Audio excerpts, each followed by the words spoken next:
हिंदी की इस कक्षा में आपका स्वागत है। आज हम हिंदी व्याकरण से समास पाठ का अध्ययन करेंगे।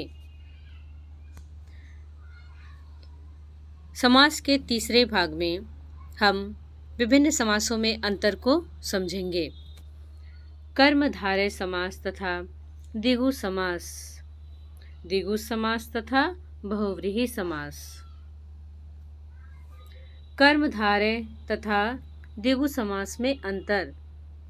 कर्मधारय समास। कर्मधारय समास का पूर्व पद संख्यावाचक विशेषण के अलावा कोई भी विशेषण होता है। पूर्व पद प्रायः गुणवाचक विशेषण होता है। विग्रह करते समय उत्तर पद के साथ समूह या समाहार शब्द का प्रयोग नहीं किया जाता। द्विगु समास। द्विगु समास का पूर्व पद संख्यावाचक विशेषण होता है। पूर्व पद संख्यावाचक ही होता है। विग्रह करते समय उत्तर पद के बाद समूह या समाहार शब्द का प्रयोग अनिवार्य रूप से किया जाता है। आइए उदाहरण से समझें। समस्त पद विग्रह कर्मधारय समास। बच्चों ध्यान से देखिए, त्रिलोक समस्त पद का विग्रह जब कर्मधारय समास के अनुसार किया गया तो विग्रह हुआ तीन है जो लोक।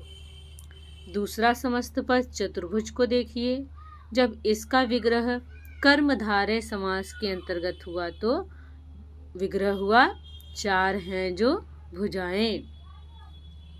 आइए द्विगु समास के अंतर्गत समझते हैं। समस्त पद त्रिलोक, इसका विग्रह जब द्विगु समास के अंतर्गत हुआ तो विग्रह बना तीन लोकों का समाहार। चतुर्भुज समस्त पद का विग्रह जब द्विगु समास के अंतर्गत हुआ तो विग्रह हुआ चार भुजाओं का समाहार। द्विगु समास तथा बहुव्रीहि समास में अंतर।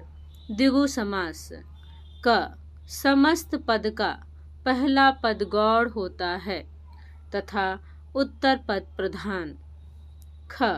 द्विगु समास का पहला पद संख्यावाची विशेषण होता है।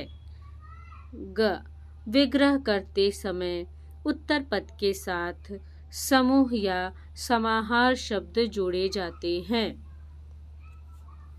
बहुव्रीहि समास का समस्त पद के दोनों पद गौड़ होते हैं तथा तीसरा पद प्रधान।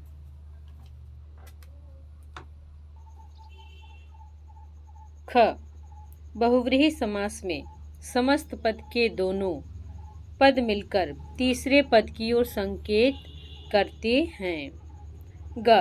विग्रह करते समय समूह समाहार शब्द नहीं जोड़े जाते।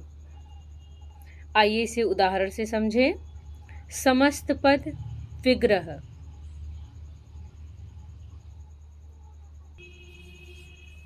समस्त पद विग्रह द्विगु समास। तिरंगा समस्त पद का द्विगु समास के अंतर्गत जब विग्रह किया गया तो बना तीन रंगों का समाहार। समस्त पद त्रिमूर्ति का विग्रह द्विगु समास के अंतर्गत किया गया तो विग्रह हुआ तीन मूर्तियों का समाहार।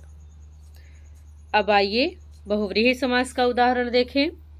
समस्त पद तिरंगा बहुव्रीहि समास के अंतर्गत इसका विग्रह किया गया तो बना तीन रंग हैं जिसके अर्थात भारतीय राष्ट्रध्वज। समस्त पद त्रिमूर्ति बहुव्रीहि समास के अंतर्गत विग्रह किया गया तो तीन मूर्तियां हैं जिसकी अर्थात ब्रह्मा विष्णु महेश। बच्चों, उम्मीद करती हूँ समास पाठ आपको समझ में आ गया होगा। धन्यवाद।